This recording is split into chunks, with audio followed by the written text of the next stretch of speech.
அஷ்டமி தினத்தில் அவதரித்த அந்த கிருஷ்ணருக்கு கோகுலாஷ்டமி எவ்வளவு விசேஷமோ அதே மாதிரி தான் அதற்கு அடுத்ததாக கோகுலாஷ்டமிக்கு அடுத்ததாக வரக்கூடிய அஷ்டமி தினத்தில் பிறந்தவள் தான் இந்த ராதை. எவ்வளோ ஒரு ஒற்றுமை பாருங்கோ. ஸோ ராதை பிறந்த ஊரில் ராஜா பீர்சிங் அப்படிங்கிறவர் ராதைக்காக ஒரு கோயிலை 1675 கட்டியிருக்கார்.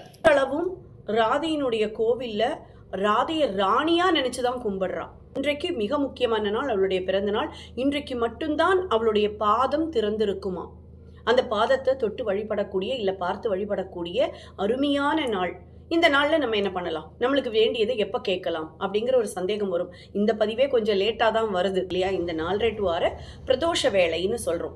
இந்த வேளையில் ராதே கிருஷ்ணா ராதே கிருஷ்ணா ராதே கிருஷ்ணான்னு நினச்சிண்டு என்ன சங்கல்பம் பண்ணிட்டு இதை சொல்லிகிட்டே இருக்கேளோ அந்த அளவுக்கு சீக்கிரமாக அந்த காரியம் நிறைவேறும். விட்டுடாதுங்க இந்த டைமை. ரொம்ப அற்புதமான நாள்.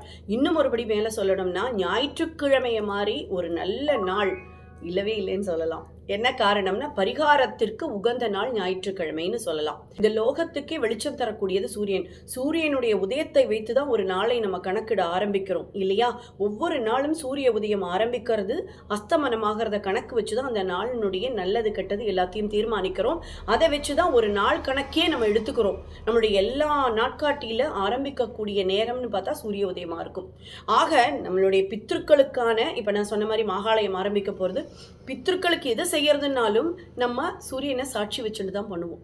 என்னன்னா அதுதான் சிறப்பு. சூரிய சந்திரர்கள் அம்மா அப்பா மாதிரின்னு சொல்லுவா இல்லையா. ஸோ சூரியனை அப்பா ஸ்தானத்தில் வச்சு பார்க்கறனால அந்த நாள் அன்னைக்கு பண்ணக்கூடிய எல்லா காரியங்களும் நம்மளுக்கு டபுள் ப்ரமோஷன்னு சொல்லுவோம்ல. அந்த மாதிரி ஒரு 10 நாளில் நடக்கணும், 5 நாள்லேயே நடந்துடும், கடக்கடான்னு நடந்துடும். ஆக்சுவலி இந்த அன்னைக்கு கோயிலுக்கு போனோம் சாமி கும்பிடணுன்னாலே நம்மளுடைய மக்கள்லாம் யோசிப்பா, இன்னைக்கு நான்வெஜ் எடுக்க முடியாது, புரட்டாசி மாதம் ஆரம்பித்தா சுத்தமாகவே முடியாது, இப்படி வச்சு செக் வைக்கிறியம்மான்னு கேட்குறவாள்லாம் இருப்பா. பட் உண்மையிலேயே சொல்கிறேன், ஞாயிற்றுக்கிழமை மாதிரி பரிகார தினம் இல்லவே இல்லை. அவரை சாட்சி வச்சுட்டு பண்ணக்கூடிய அத்தனை விஷயத்திற்கும் நம்மளுக்கு டபுள் ப்ரமோஷன் நிச்சயம். எந்த விஷயமானாலும் சீக்கிரமாக நடந்துடும். அன்னைக்கு ஆரம்பிக்கக்கூடிய பூஜைகள் அத்தனையுமே வெற்றிகரமாக முடியும். நம்மளுக்கு நம்ம என்ன சங்கல்பம் வைக்கிறோமோ அது சீக்கிரமாக ஈடேறும். மற்றதெல்லாம் இப்போ நடக்கலை, இதனால் நடக்கலை அப்படின்னு சொல்றதெல்லாம் நம்மளுடைய கர்ம வினைன்னு சொல்றோம். ஆனால் நடக்கக்கூடிய விஷயங்கள் சீக்கிரமா நடக்குங்கிறது தான் உண்மை. ஸோ அதனால இந்த ஞாயிற்றுக்கிழமை விடாமல் யாரெல்லாம் பிடிச்சிக்கிறாளோ அவெல்லாம் புத்திசாலி. இதுக்கு மேலே நான் சொல்கிறதுக்கு இல்லை.